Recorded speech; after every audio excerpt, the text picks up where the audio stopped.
నేను ముందు వీడియోలో చెప్పినట్టుగానే కొంతమంది ఏం చేస్తారంటే ఒకరి ఇంటి మీద ప్రయోగం చేయాలంటే మొదట్లో వాళ్ళ ఇంట్లోకి ఒకరి లోపలికి ఒక ఆత్మని ప్రవేశం చేస్తారు. ఆ ప్రవేశం చేసిన తర్వాత దాన్ని చెప్తూ ఉంటారు ఏమేమి చేయాలి ఏమేం కథ అని. ఇంట్లో గొడవలు పెట్టడం, భార్య భర్తల మధ్యలో విడగొట్టడం, కుటుంబం మధ్యలో ఊకే తరచూ గొడవలు రావడం, ఆర్థిక పరిస్థితి దెబ్బతినడం, ఇలా రకరకాలుగా వాళ్ళు ఏం చెప్పి పంపిస్తారో అలాగే ఉంటుంది. సో ఇక్కడ కనిపిస్తున్న అమ్మాయి మీదకైతే ఒక ముస్లిం ఆత్మని పంపించడం జరిగింది. సో ముస్లిం ఆత్మని అంటే ఎవరు తప్పుగా అనుకోవద్దు. చనిపోయిన వాళ్ళు కొంతమంది ప్రేతాలు అయితే కొంతమంది ఏం చేస్తారంటే వాటిని వశం చేసుకొని వాళ్ళకి కావాల్సిన కార్యాన్ని చేయించుకుంటూ ఉంటారు. అయితే ఈ అమ్మాయికి వచ్చేసి 3 సంవత్సరాల నుంచి లోపలనే ఉండిపోయిందంట. అయితే ఆ ఇంట్లో తరచూ గొడవలు జరగడం, ఆ ఆర్థిక పరిస్థితి బాగా దెబ్బతినడం, ఆయన బండి మీద వెళ్తూ వాళ్ళ డాడీ మళ్ళీ కింద పడడం, ఇలాంటివి జరుగుతూ ఉన్నాయి అయితే వాళ్ళ ఇంట్లో.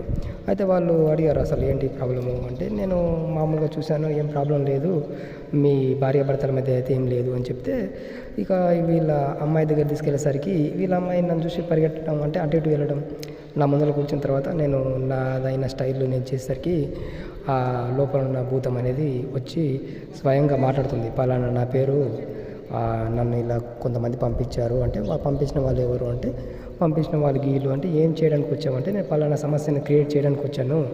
ఇలా అంటే ఎందుకోసం వచ్చావు అంటే, వీళ్ళు ఇల్లు కట్టుకున్నారు, వాళ్ళకి చాలా ఇబ్బందులు చేయాలి అని చెప్పేసి వీళ్ళకి కావాల్సిన వాళ్ళు అలా చేసి పంపించారనమాట. అంటే ఇక్కడ మీరు అర్థం చేసుకోండి, ప్రతిదానికి ఇలానే ఉంటుందా అంటే లేదు. కొంతమంది ప్రతి ఇంట్లో తాగుతూ ఉంటారు, తాగడానికి కూడా చేస్తారా అంటే చేయరు, బట్ కొంతమంది చేసేవాళ్ళు కూడా ఉన్నారు. ప్రతిదీ మనం ప్రయోగమే అనుకోవద్దు. ప్రయోగం అంటే ఇలా ఉంటుందన్నమాట. ఒక వ్యక్తి కాళ్ళు చేతులు బాగా లాగడం, భుజాలు నొప్పులు రావడం, మెడ వెనకాల బాగా ఎవరో ఎక్కి ఇలా కూర్చొని ఇప్పుడు బరువుగా అనిపించడం, ఒంటరిగా ఉండాలనిపించడం, మళ్ళీ ఒక్కరే రూమ్లోకి వెళ్ళి ఒక్కరే గడపాలని అనుకోవడం, కాళ్ళు చేతులు బాగా ఉంచడం, వాళ్ళ కన్నులు ఉంటాయి కదా, కన్నుల కింద కొంచెం బ్లాక్గా అనిపించడం, మనుషుల మధ్య ఉండలేకపోవడం, దేవుడికి పూజ చేయలేకపోవడం, టెంపుల్కి వెళ్ళలేకపోవడం. అంటే కొంతమంది లోపల భూతం ఉన్న కూడా టెంపుల్కి వెళ్తారు, అది వేరే విషయము. అంటే కొంతమంది చాలా 3 సంవత్సరాల తర్వాత మాత్రం ఇలాంటి సింటమ్స్ వస్తూ ఉంటాయి. మరి కొందరికైతేనేమో మామూలుగానే ఉంటారు, కానీ ఇంట్లో ప్రతిదీ గొడవలు అవుతూ ఉంటే మనము మనదైన స్టైల్లో చేసేసరికి ఆ లోపల ఉన్న భూతం కావచ్చు, ప్రేతం కావచ్చు, ఆవేశానికి వచ్చి మనతో మాట్లాడి వెళ్ళిపోతుంది. సో ఇది నిజమైన ప్రయోగం చేసి ఉంటే ఇలానే జరుగుతుంది. ఈ భూతం వచ్చేసి మనతో మాట్లాడింది, దాన్ని బయటికి పంపించాలంటే కొన్ని విధి విధానాలు ఉంటాయి. దాంతోపాటు మనం దాన్ని కొన్ని వాకులు తీసుకోవాలి, మాట తీసుకొని దాన్ని పంపించడం జరుగుతుంది. ఎక్కడి నుంచి వచ్చిందో అక్కడికే వెళ్ళిపోతూ ఉంటుంది అనమాట.